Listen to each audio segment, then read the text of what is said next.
It looks like the left is going to succeed in completely killing an organization which, for over 100 years, has built up the character of millions upon millions of young boys into men as they grow. The Boy Scouts of America are looking to file bankruptcy as membership falls and lawsuits mount. Let's get into it. Leaders of the Boy Scouts, one of the country's largest youth organizations, have hired law firm Sidley Austin LLP for assistance with a possible Chapter 11 bankruptcy filing, according to people familiar with the matter. Founded in 1910, the Boy Scouts of America says that over 110 million people have participated in its educational programs, which promote outdoor skills, character building, and leadership skills. So, just before we get into how this all unfolded, because they're not exactly telling the complete story here, I want to show you 4 other things which will tell you the complete story and how this all came to be and how we got to this point right now. I want to tell you a personal story. I was in Cub Scouts, and then I was in Boy Scouts, and I almost made it to Eagle Scouts until I kind of lost interest, dropped out, grew older, and all the rest.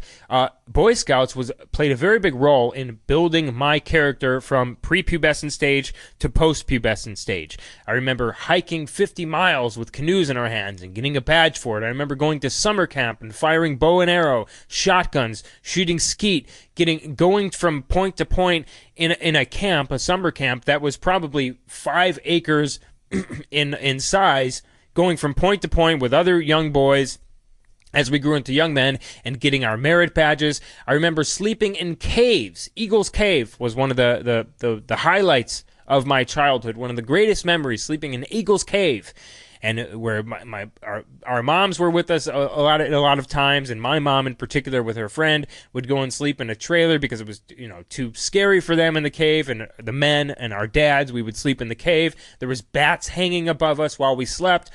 All sorts of memories from my childhood. It was essentially like a young man's military, a youth camp for young men who, very similar to the military. You would have to make your bed in the morning. If you didn't, you would get reprimanded. Being from the Midwest, we would sleep out in tents in freezing cold weather in the snow, wake up, we would have to cook, we would have to wash dishes, we would have to do all of our chores.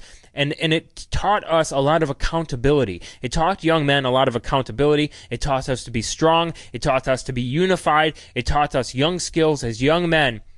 And now we're at this point where the left has succeeded in killing an organization that is responsible for the character building of over 100 million young men on this planet. Now, if we go to a CNN story here, it says that the Boy Scouts changed policy on gay leaders. This was back in 2015. Now, caving to the overly emotional, very small, vocal, minority, hostile left, this is what they decided to do back in 2015, and this is going to show you exactly how this all came to be, including a couple of other things I want to show you. The Boy Scouts of America announced Monday that it's lifting the ban on gay adults as scout leaders. Now they're facing a lot of sexual abuse charges and how they handled these things. And we go to the New York Times article, which says Boy Scouts will drop the boy in its namesake program as it welcomes girls this year. This was in response to many people saying, oh, that's not fair. The Girl Scouts don't do all these great things, and it's not fair that the Boy Scouts have their own organization. We can't have an organization that's centered solely on building the character of boys. No, boys can't tell jokes around a campfire without having to worry about girls being around. We can't do that. We can't have that because it goes against our beliefs as globalist left. And so this is it, the story from May 2018, the Boy Scouts of America and its continued effort to appeal girls announced on Wednesday that it would drop the boy from its namesake program next February. Meanwhile, the Girl Scouts still have the girl name in its namesake. The century-old organization also said that it would start welcoming older girls, open a door for them to earn organization's highest rank of Eagle Scout. We're just being so great here now, aren't we, Boy Scouts? Now look where you're at. Because you caved to the idiot left, you caved to the low IQ, small vocal, hostile minority, which doesn't represent most of America. As we saw, radio stations are now putting back the song "Baby It's Cold Outside" on the radio station because most of America don't agree with taking it down. Then we had the Girl Scouts, who are bashing the Boy Scouts now, Girl Scouts tear into Boy Scouts. Their house is on fire. The Girl Scouts of the USA slammed the Boy Scouts of America and their decision to begin allowing girls to join their ranks Thursday, according to a new report. The Girl Scouts of America are even saying, "What are you doing allowing girls in your organization? You're killing our organization, number one. Number two, you're caving to a very small minority of America that actually cares about being Boy Scouts and not allowing gay leaders and not allowing girls in your Boy Scouts. Very small people, very small-minded people, very low intelligence people care about that, and a very small portion of the population actually care about that. And we're talking sub 90 IQs here of people who actually care about, wanted the boys to start admitting girls. Quote, "The Boy Scouts' house is on fire," Girl Scouts told ABC News in a statement. Instead of addressing systemic issues of continuing sexual assault, which, by the way, could be directly correlated to starting to allow gay leaders 4 or 5 years ago, openly gay leaders, for a big portion of that, not for all of it. Instead of addressing systemic issues of continuing sexual assault, financial mismanagement, and deficient programming, BSA's senior management wants to add an accelerant to the house fire by recruiting girls. And this is the Boy Scouts tearing into the Girl Scouts tearing into the Boy Scouts there. Now, they also, the Girl Scouts of America, sued the Boy Scouts of America. So you can see how far the Girl Scouts of America are going to go against the Boy Scouts of America and how much they're against the Boy Scouts of America getting rid of the word boy, allowing girls, and completely destroying their own organization, which in turn destroy the Girl Scouts of America. A little over... listen, I'm not going to allow my kid to go into Boy Scouts of America. Not number one, because it's not the Boy Scouts of America anymore. It's not about character building for men and young boys and focus solely and centered around that anymore. What's the point? I'll put my kid in football where they make you run laps if you're late for practice and make the whole team do it. That's how I was in football too when I was a kid. I was in lots of different things that helped build the character of young men when I was a kid. A little over a year ago, the president of the Girl Scouts of the USA sent a searing letter to her counterpart at the Boy Scouts of America, accusing his organization of engaging in covert campaign to recruit girls. That campaign has since become overt, and now the simmering fight between the once friendly century-old organizations has spilled into the courtroom. In a lawsuit filed in Manhattan federal court over the week, the Girl Scouts argued that its fears that its brand would be damaged have been realized after the boys announced plans this year to drop boy from its namesake program while welcoming girls into its ranks. Quote, we did what any brand company or corporation or organization would do, the Girl Scouts said in a statement, to protect its intellectual property, the values of its brand in the marketplace, and to defend its good name. Now, my girls, I have 2, and I have 1 boy. My 2 girls are both in Girl Scouts. They sold hundreds of boxes of cookies. They love it. They go camping. They go and do all these different things that the Boy Scouts did. I know, I understand the activities are probably different. They're centered. This is this intersectionality seeping into general society now again. Just like I tell you the story about the mom pushing the boy who was dressed in a skirt on the swings right by my school, at the school playground, at the school my kids go to. I've told you many different stories of this intersectionality, of this like postmodernist.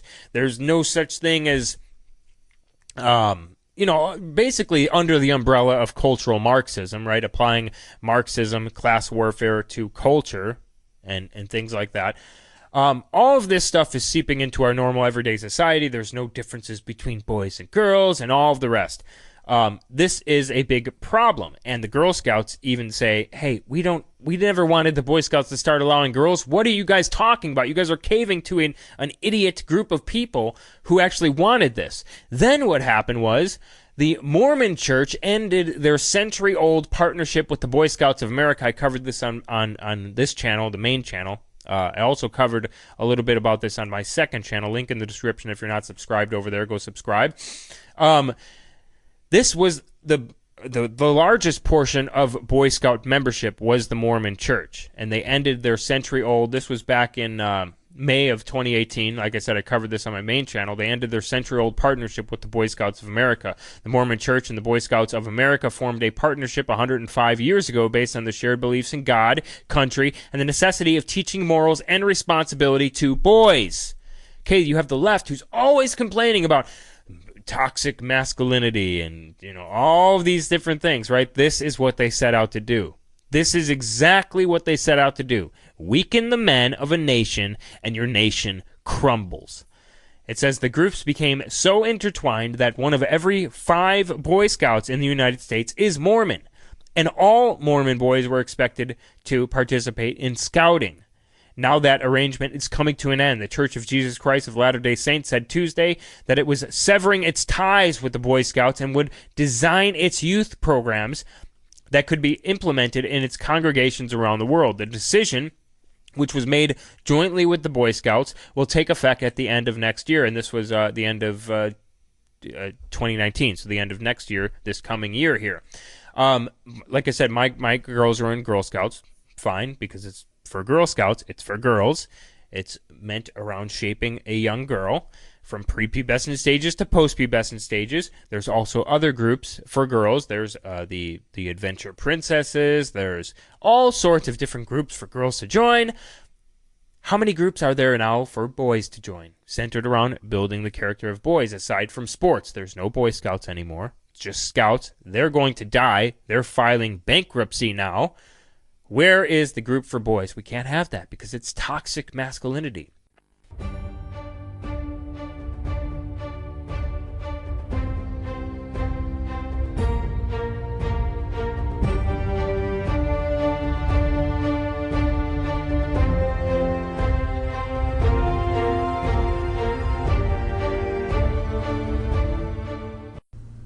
I'm Scott Ott, and this is Bill Whittle Now. Bill, if you give me $50,000, I'll go home. That's the statement from a group of Honduran refugees, marchers, whatever you want to call them, who showed up at the U.S. consulate in Tijuana, Mexico, saying basically, let us into the United States or pay us $50,000 each to go away. Bill, they reportedly gave the consulate 72 hours to respond to this, and they had another demand, which was that the President of the United States should also remove the Honduran president from office or whatever it takes to get that guy out of there. But it got me to thinking, Bill, $50,000. Not bad, considering the alternative. You know what it's going to cost to put all these people through due process, evaluate their asylum claims, keep them or send them away? Why not pay them $50,000 and send them home?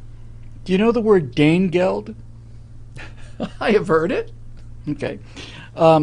Essentially what this argument is that Vikings and other murderers descend on a village and basically say, if you pay us this amount, we won't murder everybody and burn everything.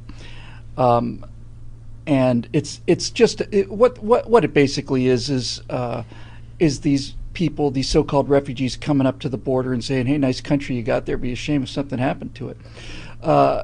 It's extortion, and the problem with paying the Danegeld, paying the gold to the Dane to keep them from ravaging your land, is that once you start paying the Danegeld, the Danes continually arrive and they constantly want more, and this becomes a source of income for them. But Bill, what they're saying is they want to go back home and start businesses. Yeah, that's fine. Sure they do.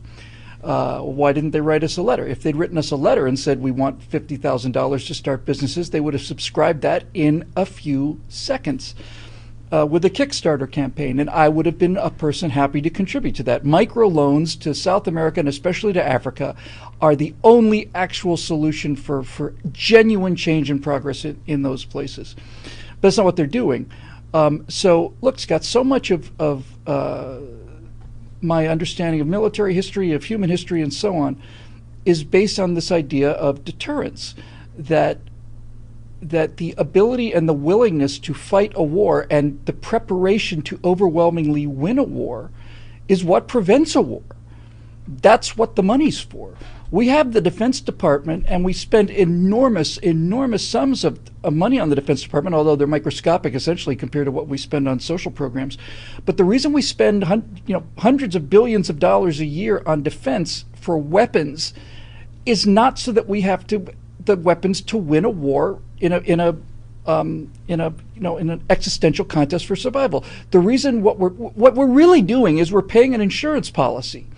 We're basically paying $500 billion a year insurance to make sure that everybody else in the world understands that we're not somebody who you particularly want to pick a fight with.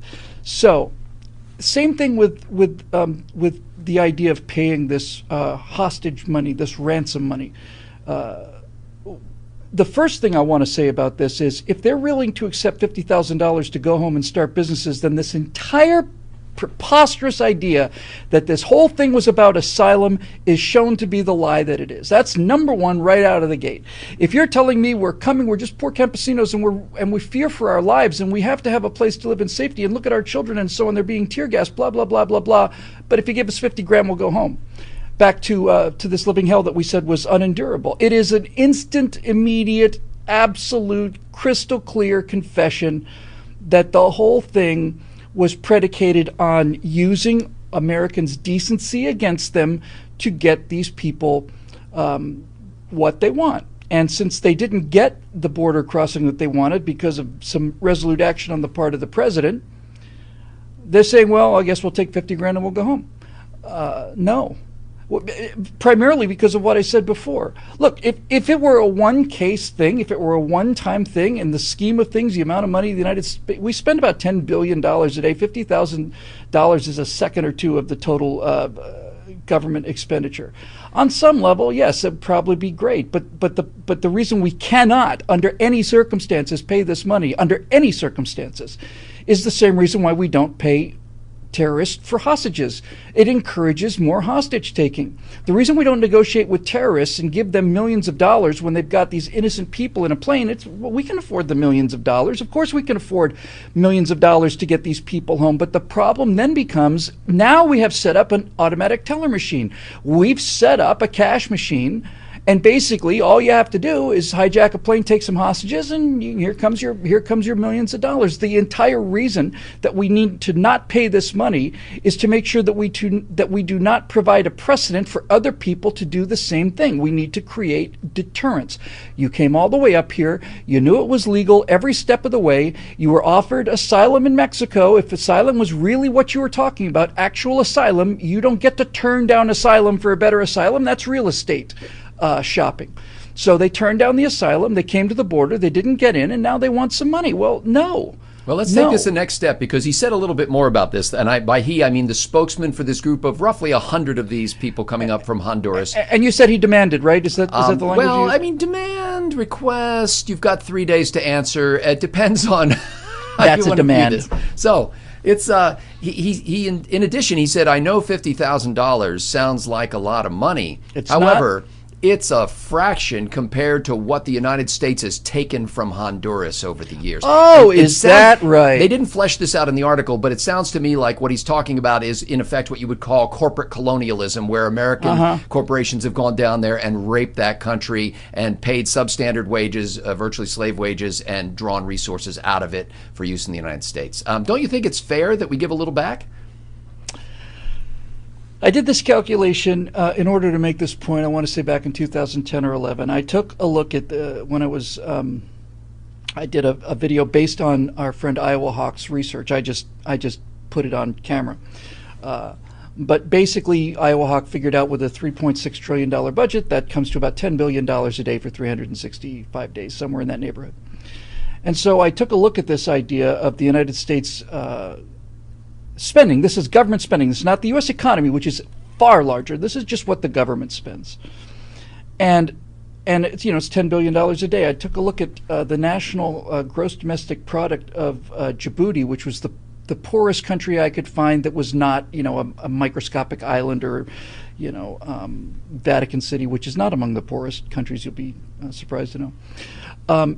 And basically what I found out was that the entire gross national product of a place like Djibouti is something like 3 hours of U.S. government spending.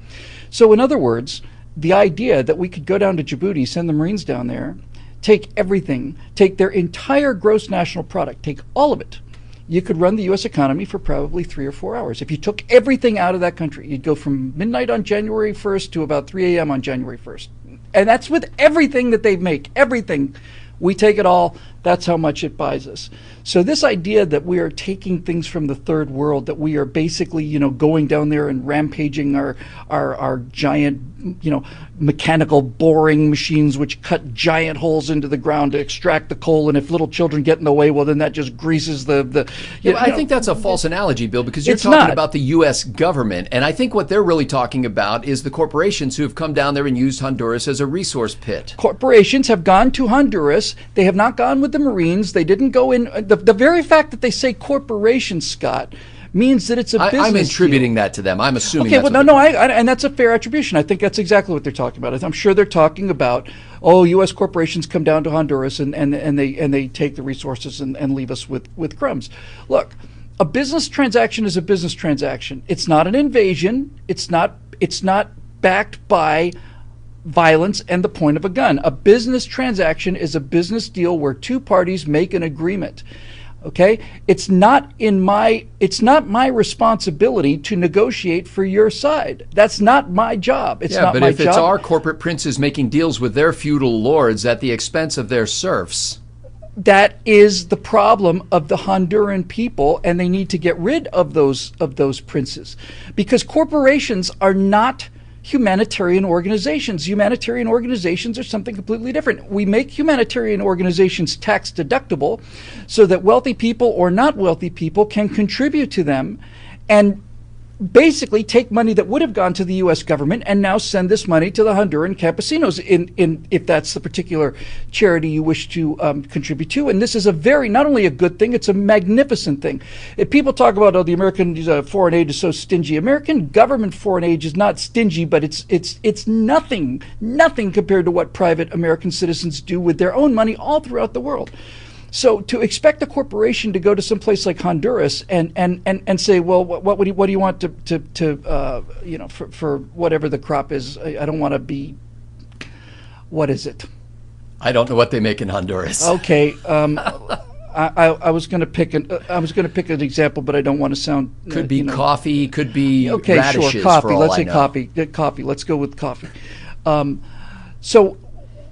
So we're saying it's not the job of Nescafe to go down there and say, how much do you want to pick the coffee? And they say, we want $7 an hour. And Nescafe says, you know what, that's not enough. We'll give you $9. That's not Nescafe's job. Nescafe is not a humanitarian organization. I'm using Nescafe obviously as an example. They maybe have nothing to do with Honduras, so please just let's understand this is for the sake of the argument. But the coffee company or the corporation or whatever is not responsible for making the best deal they can for the other side.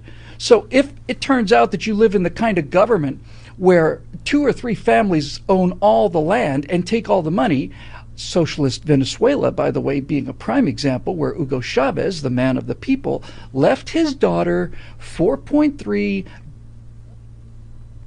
billion American dollars. Entire country starving. Hugo Chavez's daughter, $4.3 billion. So spare me this talk about corporate greed. There's nothing that comes close to what a socialist will do. Fidel Castro had $800 million in his bank accounts personally when he died, and those are just the numbers we could find. So it's not up to American corporations to make a deal on behalf of the Hondurans. It's up to the Hondurans to make a deal on behalf of the Hondurans. And if, as you say, they have a corrupt government, then they need to get rid of their corrupt government. That's not our let me make that our final question, and so we can wrap this up. We have been in the past queasy about displacing foreign leaders. However, this is one of their demands. Give us $50,000 BTW, remove our president in Honduras. Bill, don't you think that would help to stanch the flow to our border about which conservatives are so inflamed if we would just exercise a little bit of our so-called power, whether that be military might or just social pressure on Latin American states to replace those feudal lords, as I referred to them, who are crushing the people in their country so that the people would want to stay in their beautiful paradisical jungle lands? A lot of times I have a flip answer to things because sometimes humor makes the point a little clearer. But I'm going to say this as seriously as I possibly can.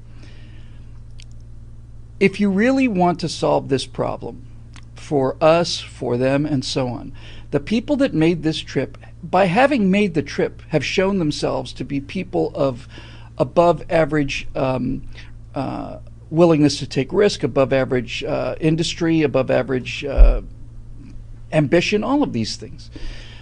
If you're really serious about this, rather than walking 700,000 miles or whatever the amount was, rather than coming to America and walking to our border, demanding to be let in for free, and then failing that, being demanded to give money to go home, and also demanding that we remove their government, why don't these people, who are clearly, on some level, the most energetic and enthusiastic Hondurans in the country, because they went to the trouble to come here, why don't these people go home?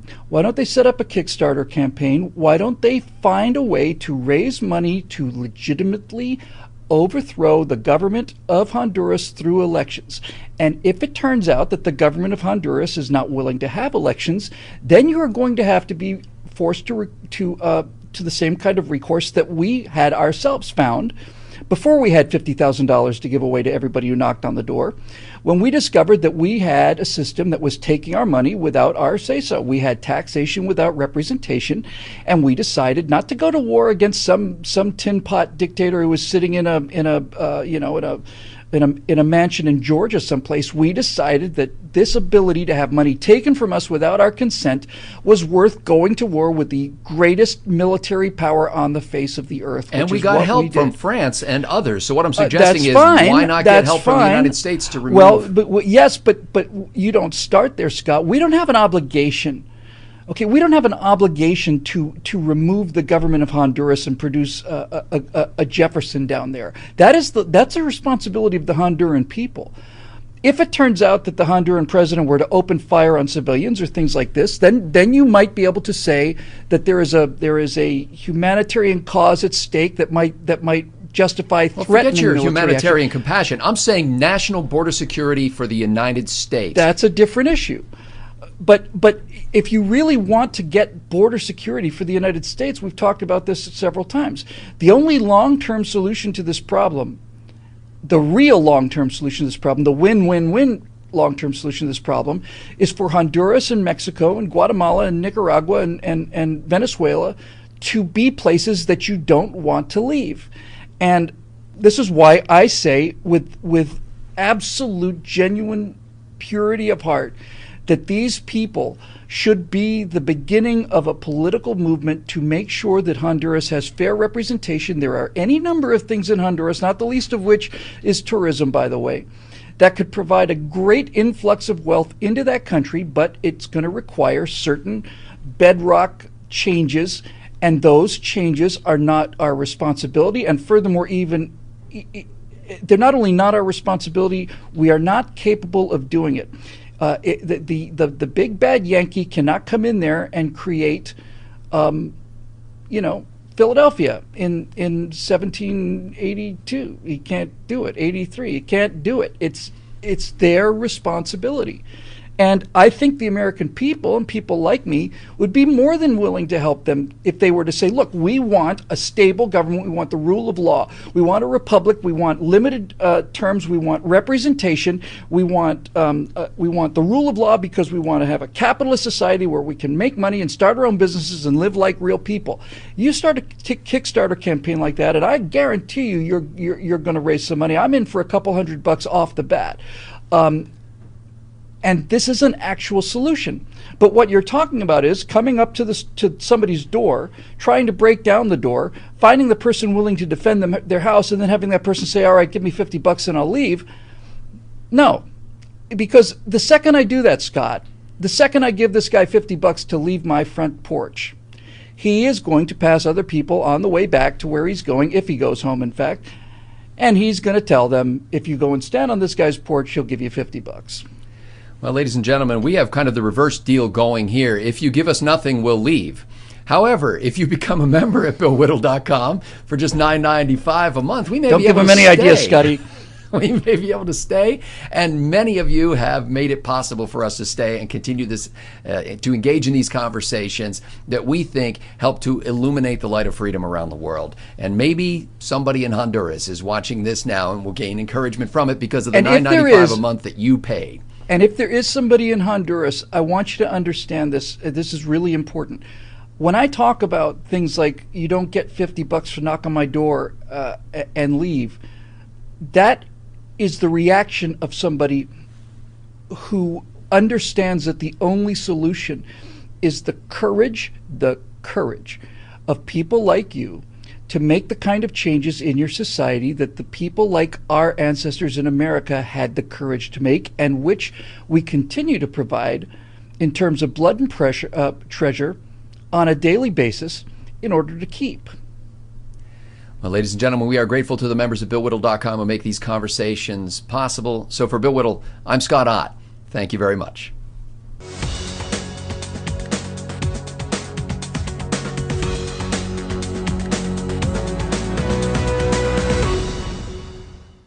All right there, everyone. Having embraced the hard left, the Boy Scouts of America are now considering filing for bankruptcy. That's what we'll be talking about on today's video. First, I just want to give a huge shout out to our brand new viewers. If this is your first time here, I post 2 videos a day analyzing current events in line to some really awesome conservative trends. So if you would, please smack that bell and subscribe button. As you can see, we are on our way to the final countdown to 100,000 subs, and it'll be an absolute privilege to have you as one of them.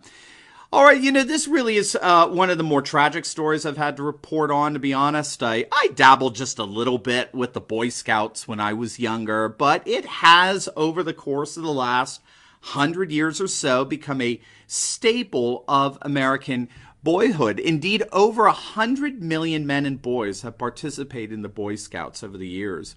Historically speaking, the whole point of the Boy Scouts of America has been to cultivate desirable masculine traits in boys so as to be able to flourish as godly men in a comparably flourishing godly nation. It's a highly nationalistic, patriotic, traditionalist organization that shaped the lives of young men for several decades. It was also an organization that was deeply hated and despised by secular left-wing liberals. And this was infamously on display at one of the Democratic National Conventions when a Boy Scout troop got up on stage to lift the American flag and recite the Pledge of Allegiance. And the Democrats, the thousands of Democrats in the arena, all loudly booed them off stage.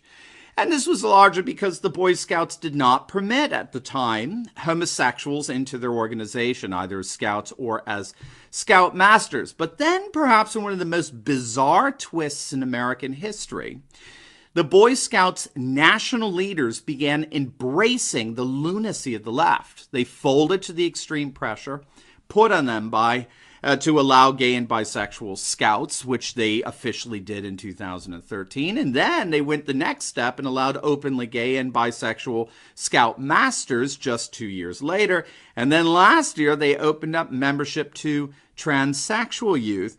And then this year, 2018, they've started to allow girls into the organization, which of course prompted the higher-ups to change the name of the Boy Scouts. It's now simply Scouts with no gender specificity in the least. And now it's just been announced that the Boy Scout, or the Scouts, are currently considering filing for bankruptcy. Now, the immediate issue is a number of sex abuse lawsuits that stretch back to events that happened a few decades ago. I believe it involved a single child predator in their ranks. But the problems, particularly the financial problems facing the Boy Scouts, hardly began with these lawsuits. As you could have guessed, back in 2014, all this embracing the hard left began. Enrollment fees quite literally dropped by millions of dollars. Membership fell immediately by 6%, which was the largest single-year decline in membership in the organization's history. And between the years of 2013 and 2016, membership fell by around 10%. Much of this loss comes from the loss in the Mormon Church, which was the Boy Scouts' single largest faith-based partner. Then when the Scouts announced that they were going to start allowing openly gay and lesbian adults to serve as Scout leaders, the Mormon Church responded by pulling over 185,000 boys out of the Scouts program. Now, while all this is certainly tragic, it certainly shouldn't be any surprise. Not in the least. I mean, the very simple fact of the matter is that the Boy Scouts are what we might call a traditionalist or a traditionalizing organization.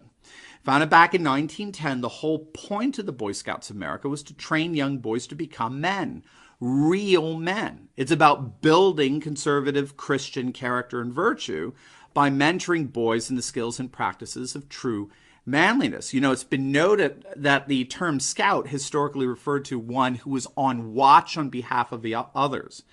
The vision of the Boy Scouts has historically been to train boys in the virtues of obedience, courtesy, hard work, loyalty, patriotism, through the physical rigors of camping, hiking, swimming, fishing, first aid, and the like. And we taught these boys such skills and virtues because we believed that manliness, and specifically Christian manliness, was something that contributed inordinately to the flourishing of human society and thus ought to be emulated and aspired to.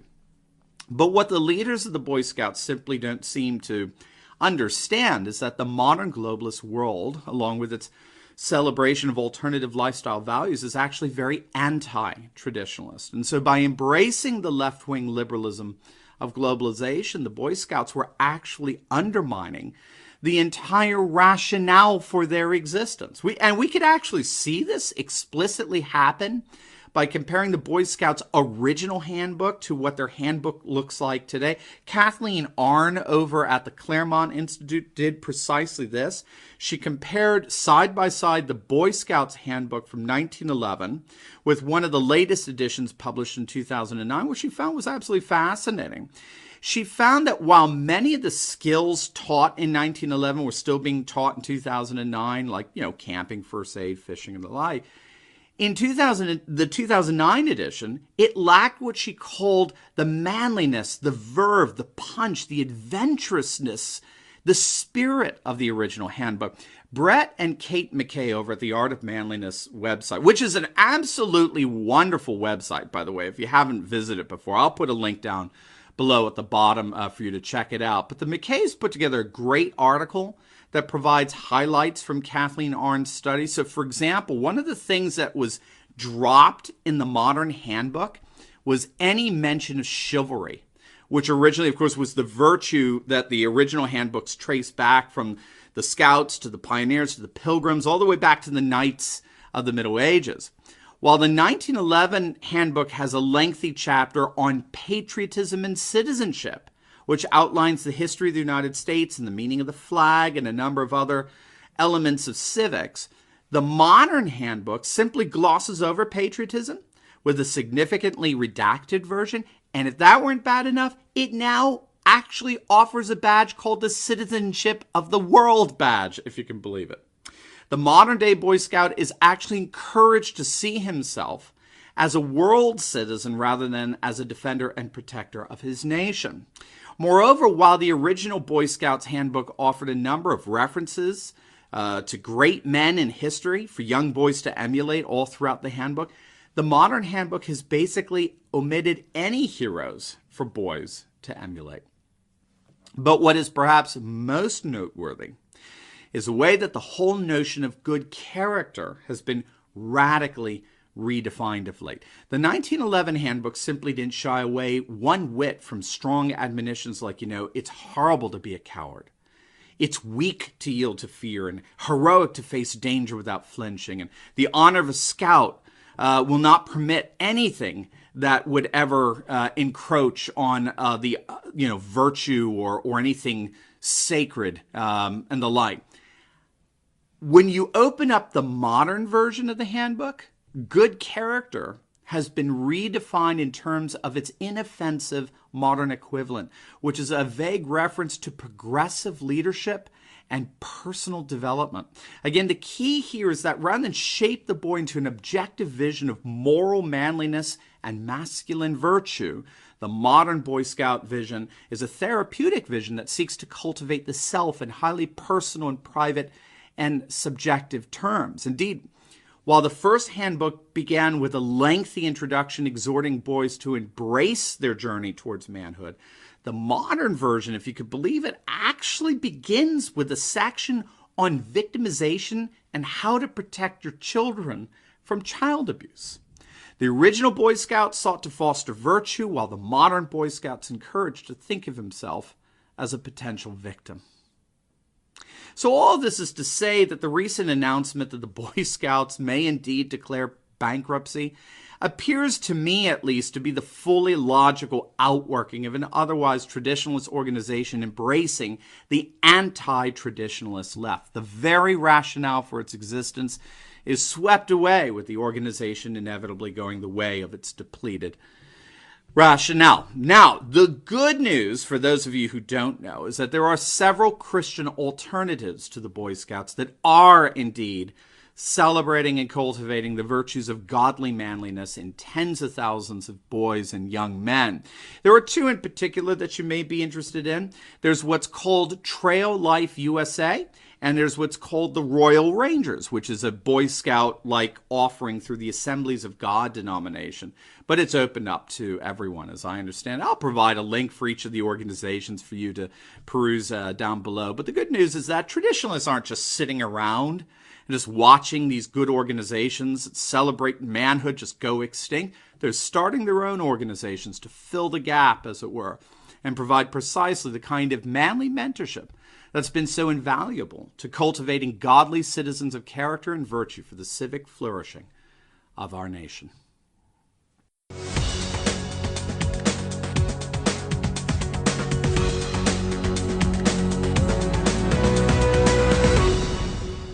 What good could possibly come from putting girls in the Boy Scouts, eliminating Boy Scouts? What's wrong with being special?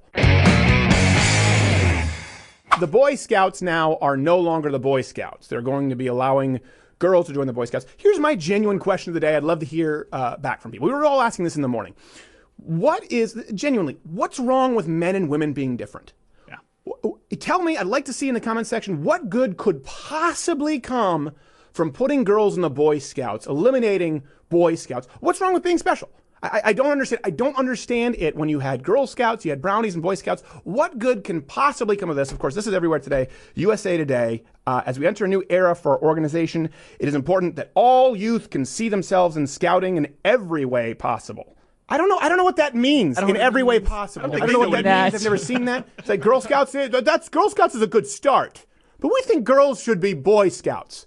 So Chief Scout Executive Mike Sarbaugh released an official statement. Of course, it's been met with praise by the far left, progressive left, and it's been met with praise by the Scouts, with the exception of the newly minted gay leaders you heard of from last year who have called the move, quote, a boner killer. So they're not thrilled about it. So new merit badges include the gender inclusivity badge, the new friend zone medallion, and mini condoms. Yeah, for when you throw up and you pitch those Congo tents. Seriously, are they just allowed the gay leaders in there? You know, they're like, oh, now I got to make a gimp brace with these blocking girls? And the Girl Scout cookie sales, by the way, have taken a huge hit, losing a lot of sales to the new co-ed peep show. But isn't it kind of ironic that the left today, and this is the progressive left, they want to remove the original safe spaces. We talk about in college how we need safe spaces. Now, everyone needs a safe space. These kinds of organizations were the original actual safe space. They weren't mandated, but male clubs, the females had clubs. These were clubs where people could bond without the opposite sex around them because they felt comfortable. Right?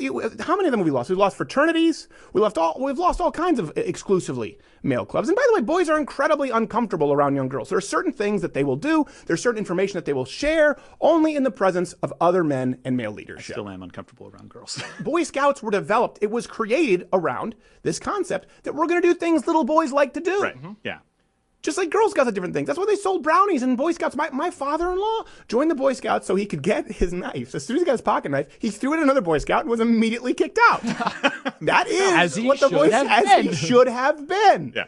But it's just to me, again, what good can possibly come of this? Because we've tried raising young men for the last several decades the progressives way. Look at public schools. It's exclusively designed for women, okay? Study after study shows that's why girls do better in grade school than young boys, but then boys do better on the SATs, and you see this discrepancy in college. So we're talking about in college how there are so many men who go into sciences and how men dominate these mathematical and science-focused fields. But guess what? They were behind all throughout grade school and high school because public school is designed to educate people the way girls learn. They sit down and listen to someone speak. Mm-hmm. Oh my God. The idea of toxic masculinity, gender-neutral toys, right? No more male-only spaces. They've slowly been eroding this for a long time. We've tried raising young men the progressive way, and it hasn't worked. But here's another thing, too. We're trying to empower women. You see this with the Girl Scouts? We're going to empower the girls by allowing them to join the Boy Scouts. But they had the Girl Scouts. We're trying to empower women by telling them to be just like men. Yeah. Which does them a great disservice. You're teaching people that they're all interchangeable. You don't empower Charles Xavier by telling him that he could be the Hulk, okay? Just like you don't help women by telling them they can be just as good as any man in any area or vice versa. This isn't about telling young girls that they're inferior. Right? It's about being honest with young girls. It's about being honest with young boys, saying, hey, listen, you're a young boy. You know what? You're stronger than your sister. I used to have it with my cousin. You're stronger than your cousin. You're stronger, so be careful, little Steven. Hey, listen, you're faster. Hey, listen, you're more physical. Hey, you're going to be counted on to protect because you're more capable of that. So we teach young men where they have certain qualities unique to their gender, which we're not supposed to do. With young girls, we should say, hey, listen, you're more agreeable, which is actually very valuable in many instances of caring for people and even in business. Yep. Listen, on average, you're more patient. You're more capable of listening. You're more articulate. You're better at communicating verbally. But instead we say, yeah, you can lift the weights just like the guy and you can go build a gimp bracelet and take a shit in the woods. Well, here's a problem. It doesn't just hurt men, it hurts women, right? So now we have this syndrome, what they call second adolescence, psychologists, doctors are calling it. Millennials are one of the most single generations in decades. And then you have women complaining that men are less manly than ever. You have that women hit their 30s now and they're going because men aren't getting married until they're 27. It's called second adolescent. Now, I always find this funny when they go, hey, you're young, you've got plenty of time to like a 25-year-old.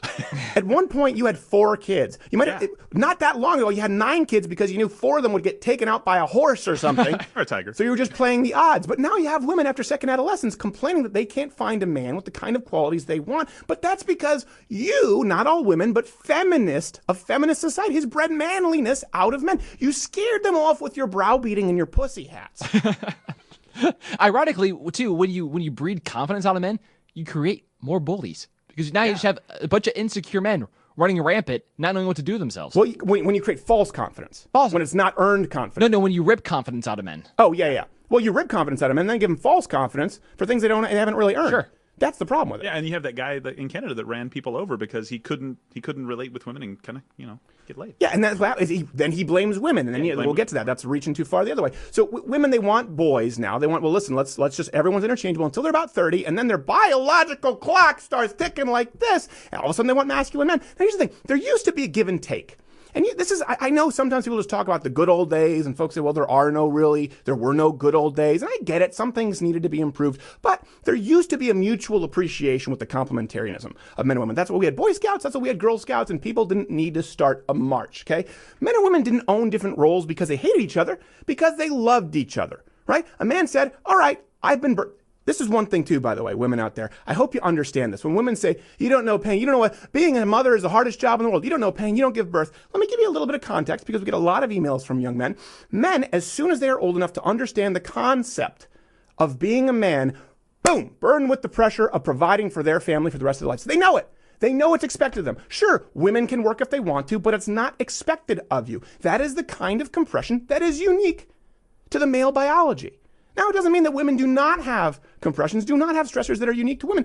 Back in the day, men didn't go out and earn for the family because they hated their wives. They didn't go down to the coal mines and get the black lung because they wanted to come home and tell their wife about what a horrible person she was. That woman didn't change all kinds of diapers and didn't cook meals for her family because she hated her husband. They did it because they understood that they loved each other, and in order to make it work, we need to complement each other with our gender roles and our biological advantages and disadvantages. Now, of course, listen, some men developed PTSD, beat the hell out of their kids. They came home after a couple world wars, started hitting them with a glass rod. I get it. We own that.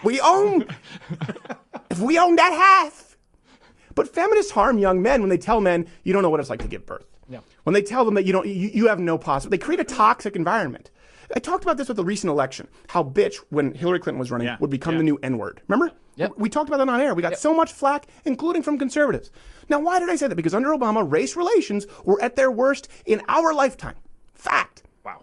Now, you can't really observe it right now, but that's the Hillary Clinton syndrome. Remember that night when everyone went from being racist who didn't support Barack Obama to being sexist because they didn't support Hillary Clinton? Magical transformation. Haven't you felt that shift? It was racism, racism, racism, and then all of a sudden Donald Trump's president, and it's pussy hat. And it's all it is gender war in your face. I can guarantee you gender relations are at their worst. In 2016, here's an example. We just talked about this, the recent Reuters polls. Young white men favored Democrats in 2016, 48 to 36. Now that's swapped, 46 to 37. That doesn't happen.